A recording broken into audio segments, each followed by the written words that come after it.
ọ̀rọ̀ rèé nígboro ẹnu sígboro ayé o. Bí a bá ra jálá epo bẹtiró kan ní àpò kan àbọ̀, 300 dèrí ukù 300 naira owó ilé wa, kò màmá tí papọ̀ jù, bẹ́ẹ̀ ni kò tí ì burú jù. Mínísítà kejì fọ́rọ̀ epo bẹtiró ló sọ bẹ́ẹ̀. ọ̀rọ̀ nu lẹ́nu kọ̀lọ̀ràn sí ẹ̀dá, ẹni àmọ̀rí ọba kúkú ni gbogbo wọn.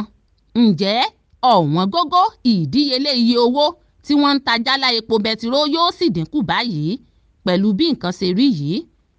Mínísítà kejì fọ́rọ̀ epo bẹtiró àti àwọn ohun àlùmọ́ọ́nì nílẹ̀ wa Nàìjíríà ti ṣe lálàyé pé iye owó jálá epo bẹtiró káàkiri ìpínlẹ̀ nílẹ̀ wa Nàìjíríà kò tí ì papọ̀ jù, bẹ́ẹ̀ ni kò tí ì burú jù, nígbà tí àgbéyẹ̀wò sì ti wà fáwọn ohun tó ń ṣokùnfà ọ̀wọ́n gógó owó orí epo bẹtiró náà.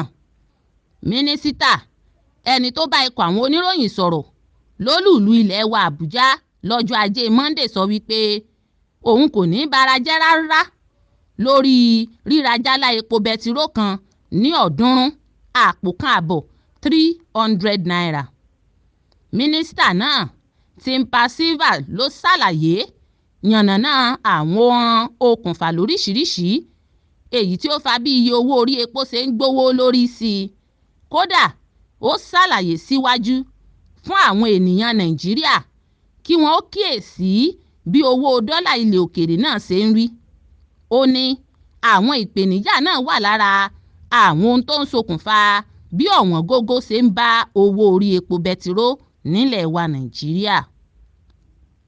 Mínísítà ọ̀hún ló sọ̀rọ̀ níbi ètò àgbéyẹ̀wò àmúyẹ ìṣèjọba ààrẹ Muhammadu Buhari láti ọdún 2015 sí ọdún 2023 ẹlẹ́ẹ̀kẹrìndínlógún irú ẹ̀. Mínísítà lòun gbà wípé ọ̀pọ̀ owó orí epo ni ó jẹ́ jíjẹrun látọwọ́ oníkálukú àwọn àti àwọn iléeṣẹ́ lẹ́gbẹ́lẹ́gbẹ́ lájọ-lájọ tí wọ́n ní nǹkan ṣe nínú epo bẹtiró àbẹ́ẹ̀rí nǹkan. Ó ní ọ̀nà láti dá iye owó epo bẹtiró padà sílẹ̀ dọ́gba pẹ̀lú iye tí wọ́n ń tà tẹ́lẹ̀ rí ni kò tí ì lè ṣeé ṣe rárá bó ti wulẹ̀ kó mọ́. Ó ní tí owó dọ́là kan bá sì lè di owó náírà kan, tí owó dọ́là náà sì lè bá náírà ilẹ̀ wa dọ́gba lásìkò yìí, ó yẹ kí àwọn náà gẹ́gẹ́ bí ìjọba ó lè wo ọ̀nà láti mú ìpadàbọ̀sípò bá iye owó epo bẹtiró náà, nítorí pé ọ̀wọ́n gógó dọ́là náà jẹ́ ọ̀kan gbòógì, ọ̀kan pàtàkì nínú àwọn nǹkan tó ń ṣokùnfà ìpèníjà ọ̀wọ́n gógó epo bẹtiró nílẹ̀ wa Nàìjíríà.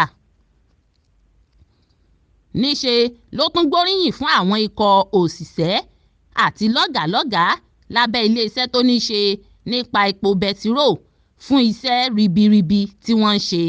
Ó ní adarí alábòjútó tó wà lẹ́ka tó ń fúnni lépo lábẹ́ ìṣàkóso tó mú àlékún bá owó orí epo bẹtiró. Ó ní àwọn iṣẹ́ náà kò rọrùn rárá. Òótọ́ ni bẹ́ẹ̀ náà sì ni pé kò sí iṣẹ́ owó kan tó rọrùn bí ó ti wù kí ó le tó kí ènìyàn sá ti máa rí owó níbẹ̀, nítorí pé owó ni kókó. Mínísítà ọ̀hún tún ṣe lálàyé pé àwọn ilé iṣẹ́ ìfọpo ìyẹn modular refineries ló ti jẹ́ píparí, ṣùgbọ́n tó sì ń kojú ìpèníjà àìrí epo. Ó fi ìdánilójú àwọn ibi àtúnṣe hàn pé àtúnṣe ilé iṣẹ́ ìfọpo 60,000 barrels lọ́jọ́ kan ṣoṣo èyí tó wà nílùú Port Harcourt ti jẹ́ píparí.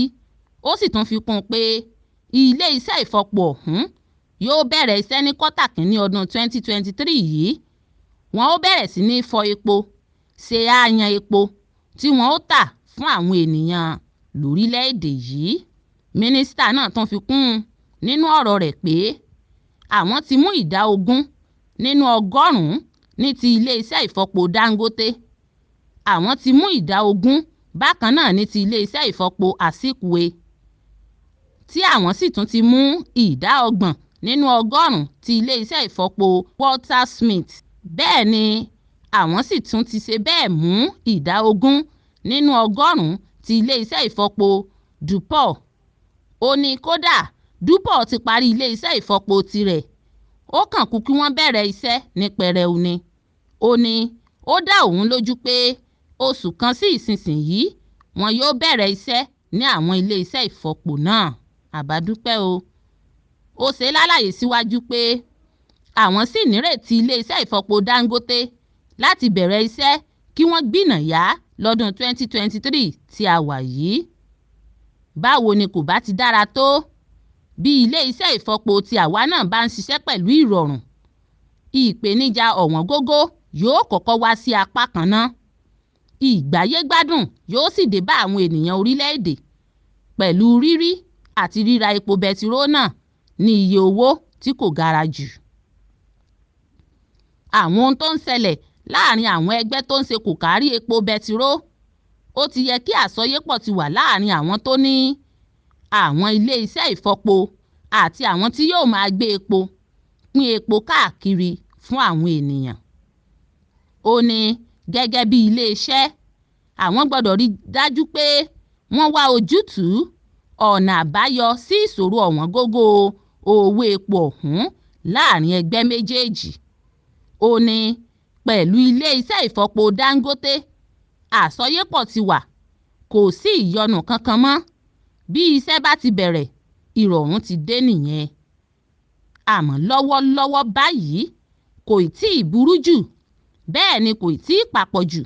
Bí a bá ra jálá epo kan ní $300, àpò kan àbọ̀ dèrí úkù $300 owó ilẹ̀ wa Nàìjíríà.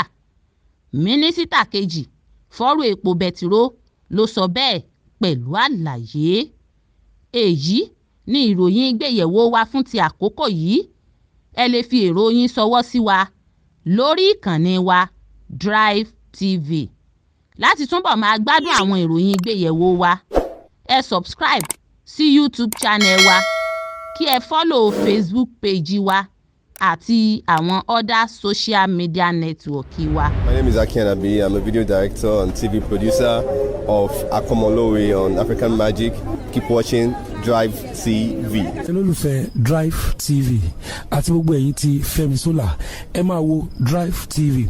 Keep watching DriveTv. My name is Wole Agba. Taking this time out to tell you all that you keep watching DriveTv. What drive ẹ̀wọ̀n ní ògo ẹ̀, what drive ẹ̀wọ̀n fulfilment, what drive ẹ̀wọ̀n bí tó bá lọ, ó ní iṣẹ́ rìn, ibi ni kò máa wò DriveTv. Thank you. Chloe. DriveTv, driving you around the world.